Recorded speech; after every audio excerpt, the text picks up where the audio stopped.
What happens when a voice carries more than just sound? What happens when a song holds hunger, hope, and years of silent sacrifice? Under the blinding lights of a world-famous stage, a Filipino teen stood smaller than the moment before him. The stage was vast. The silence was heavy.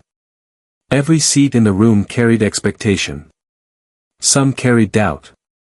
Some carried boredom. Very few carried belief. This was not supposed to be a turning point. It was meant to be just another audition.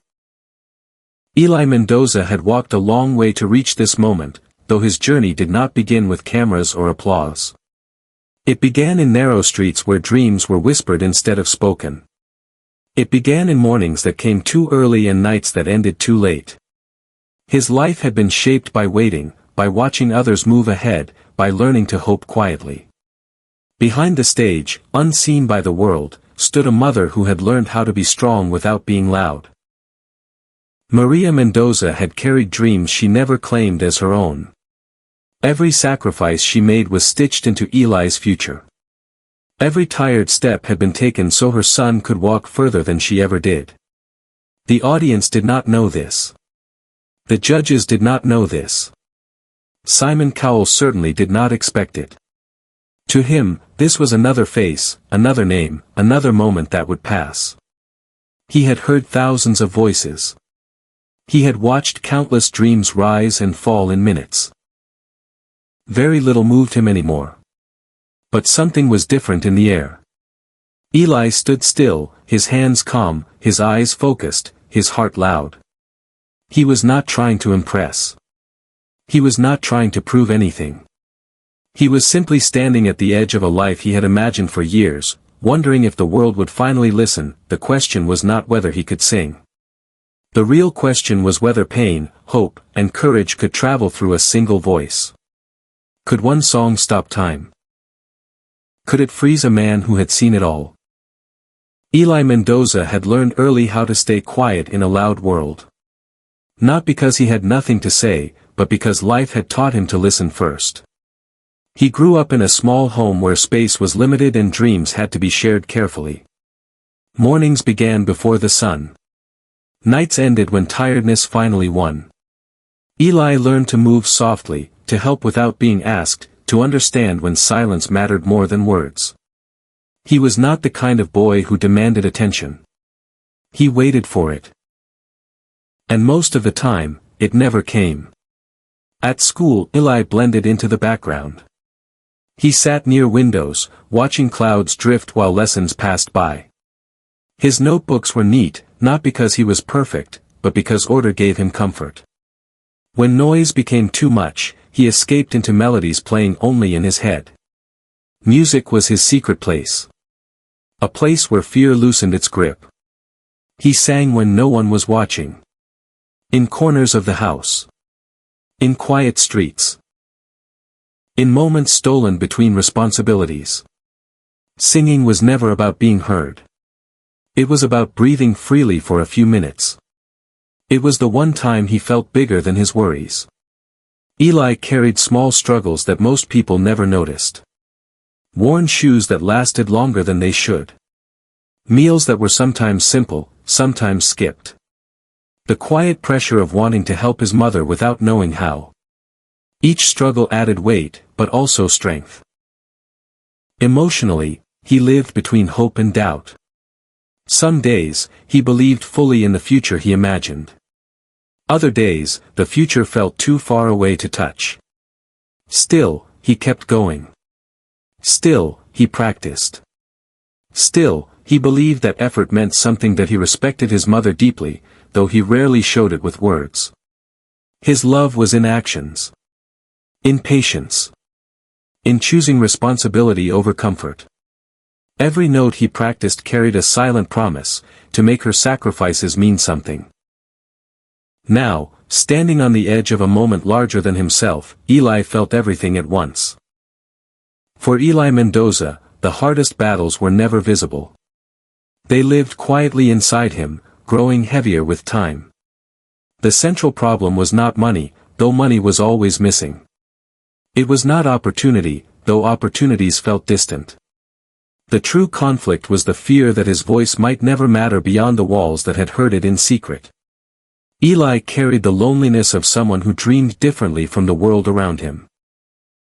While others spoke about safe paths and practical futures, he carried a dream that felt fragile, almost irresponsible. Singing did not promise stability. It did not guarantee security. And that made him feel guilty. Guilt followed him closely. Every time he sang, he wondered if he was being selfish. His mother worked through exhaustion, her hands rough from years of effort. She never complained. She never asked for anything. And yet, Eli feared that his dream asked too much of her patience and belief. There were nights when he stood awake, listening to the sounds of the neighborhood settling into sleep. In those moments, doubt crept in. He questioned whether hope was just another word for delay. Whether talent without resources was enough. Whether faith alone could carry him forward. Regret formed quietly, not for what he had done, but for what he feared he might never become. He regretted the confidence he lacked. The chances he did not know how to create. The words he never said to explain how deeply music lived inside him. Loneliness wrapped itself around him in subtle ways. He practiced alone. He worried alone. He imagined success alone. There was no crowd cheering him on. No certainty waiting at the end. Only the steady pressure of time moving forward. The moment he stepped onto the stage, all of this came with him. Every unspoken doubt. Every missed chance. Every silent question about worth and direction. The stage did not erase his fears, it magnified them. Yet, within this conflict, something else existed. A quiet refusal to give up. A belief that pain could become purpose. That loneliness could turn into connection. This audition was not just a performance. It was a confrontation. With fear. With guilt. With the possibility of loss, or transformation. Everything he had carried inside now waited to be released through a single song. The moment did not arrive loudly. It arrived softly, almost unnoticed. As Eli stood on the stage, something shifted inside him. The fear that had followed him for years did not disappear, but it stopped leading. For the first time, he understood that this was not about approval. It was about release. He realized that his voice did not belong to doubt anymore. It belonged to truth. When the music began, the world seemed to narrow. The bright lights faded into distance. The crowd blurred into stillness. What remained was memory.